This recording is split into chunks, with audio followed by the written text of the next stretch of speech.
So I'm at Marble Mountain, which is a little mountain that's not far from right downtown Da Nang. I remember being inside of it, but I don't remember getting up. I don't think that the elevator was here, but I don't quite remember. Anyway, let's go in and see what it's all about. I just heard the guide. I think he said that this was built 29 years ago, which I think we had just missed it. Okay, I think we're getting close to the deal here. Here we are, the cave. This is the entrance to the cave, and again, I don't remember any of this.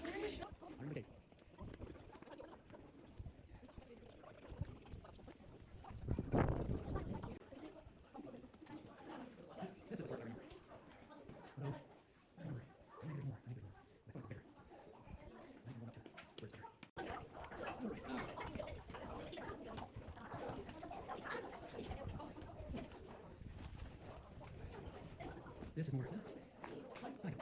This is I remember the cave. I thought it was a little bigger than this way. Maybe it's the big entrance area down there.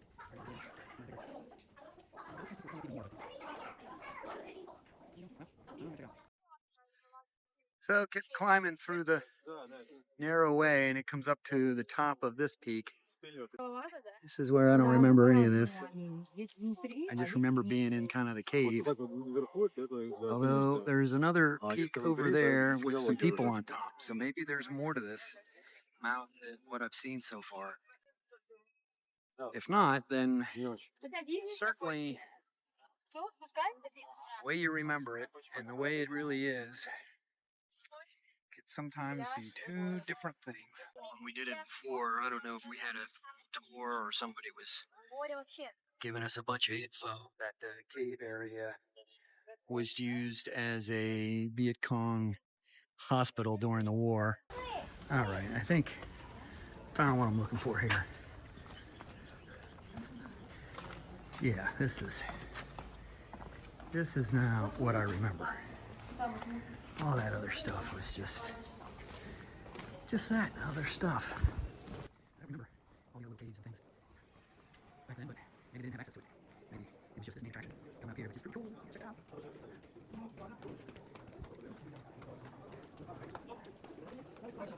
Here we go. Yeah, now this looks like what I remember. And when I was in those other spots, I'm like, what the hell's going on? What'd they do to Marble Mountain? But yeah, this is pretty cool. So I was talking to a tour guide, told me a couple other facts in here. Pagoda area is almost 300 years old. He confirmed that the North Vietnamese used this place as a hideout and a field hospital up until '68. In '68, the Americans realized that something was going on here. They couldn't find anything, so they carpet bombed the whole mountain. And when they carpet bombed it, the large hole that you see there was made from the carpet bombing. The smaller ones over there were always there, but the big one was made from the Americans carpet bombing it. And then when they saw that, they could look down in here and figured there was something here, and there was a full assault. And it took them 4 years to actually take the mountain. Just a lot of fighting around this mountain over 4 years, which hard to believe that it went on that long, but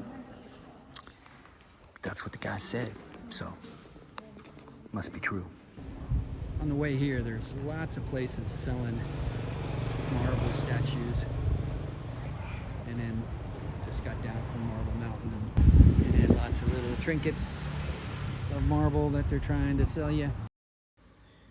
So that was the highlight of my day, going to Marble Mountain. So I'm voiceover in this clip because the audio was pretty bad. So I am at Ba Na Hills, which is a complex about an hour from Da Nang. I took a scooter here. It is on the list of basically everything that every list of things to do in Da Nang. The highlight is this Golden Bridge, which is a pedestrian bridge held by two stone hands. And so I'm on my way up to check out the complex. Okay, so I'm at the top of the cable car. I'm at the entrance to where the Golden Bridge is. It's basically the main event of this whole thing. This whole area. It's a pretty big complex, but the bridge is the main deal. So we're gonna go out and check out the bridge. All right, out to the bridge.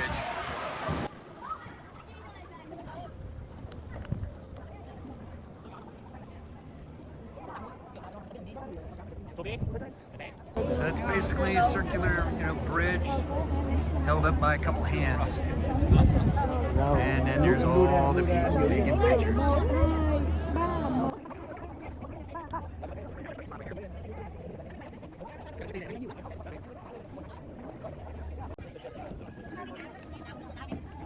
Yeah, so there it is.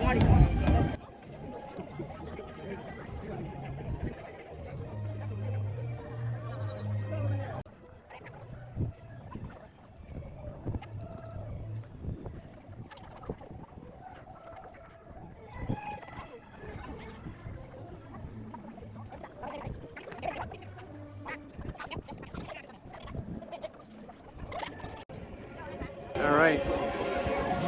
The other hand.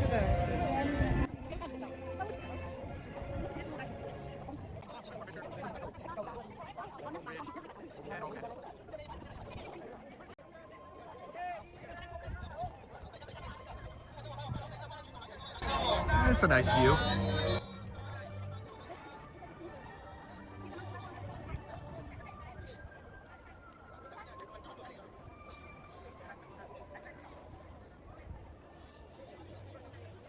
A little better sense of the scale.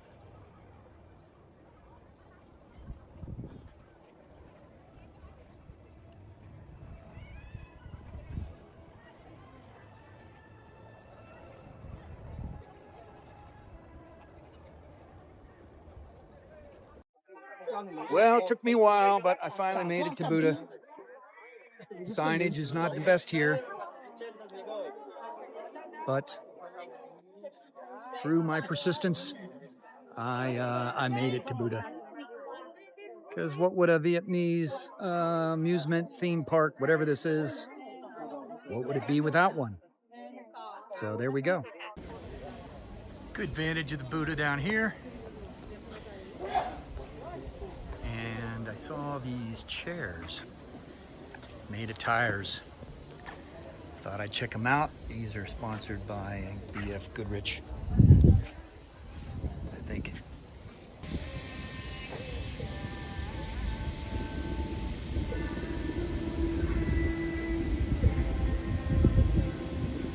Come on, focus. There we go.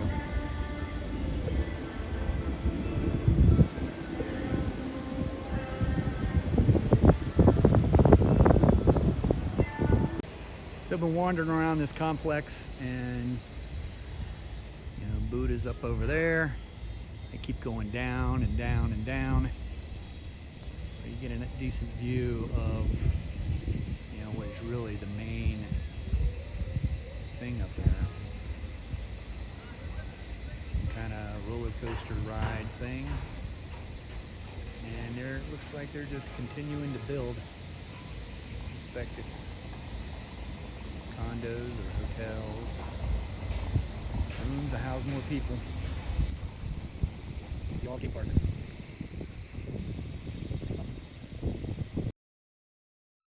So I've been going on these rides. I bought a package of 3. It's like $9 or something, and I'm on my 3rd. You're not allowed to film while you're going on it, and I was going to try and do that, but once you're all buckled in, it's really tough to get your phone out of your pocket, so wasn't able to film going down it. But it's a pretty decent ride, and I saw a sign that said they haven't had an accident in like 14 days, so it's running a good streak. And so, yeah, got my last one coming here. I got my golden coin cake. And so these are hot, kind of like a pancake with some kind of custard filling. I'm sure there's no sugar in them. So, yeah. So, correction on the golden coin cake. It is a Korean item, or it came from Korea. And it's basically a sweet bread, kind of like a waffle. And it has a sweet mozzarella cheese in it. So it pulls away like mozzarella cheese.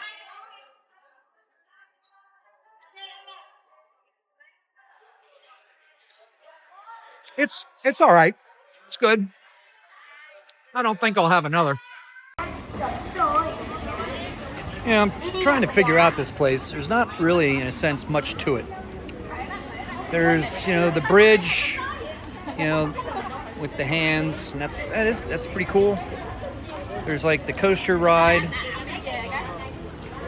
and then there's a bunch of little rides, mostly for little kids. And then the park is divided up into different themes. Like this is the medieval fair area. And then there's a French village area. There's the garden area. There's the spiritual area. I think there was another. And there's a bunch of restaurants, of every flavor you can imagine. Every, a lot. Japanese, Korean, Thai, Western food, Italian, so whatever kind of food you want, you could have, and then there's gift shops, and that's pretty much it, so didn't cost that much. It was $50, and that included like an extra, I think, $5 or $6 to get the, fast pass, bracelet where you basically skip the majority of the line. Although none of the lines were really terribly long. And really haven't had any food here. Got myself a coconut, but I had a bowl of soup on the way here. And so just haven't been hungry. And it's not that hot up at this elevation. I'm not sure what the temperature is here, but it's not nearly what it is down by my place. So, which is nice, and there's a breeze constantly blowing. So it is not painful to be out in the sun. And there's some crowds, but it's not terribly crowded. So, all in all, it was okay. Not sure if I would be rushing to come back here, but certainly if I was back in this area with someone who hadn't been, it's worth the trip up here just to see the bridge. I thought it was kind of cool.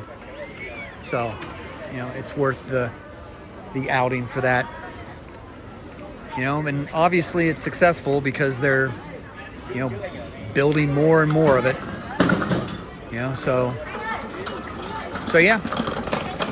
I think that's it for this place, and I'm about ready to head back.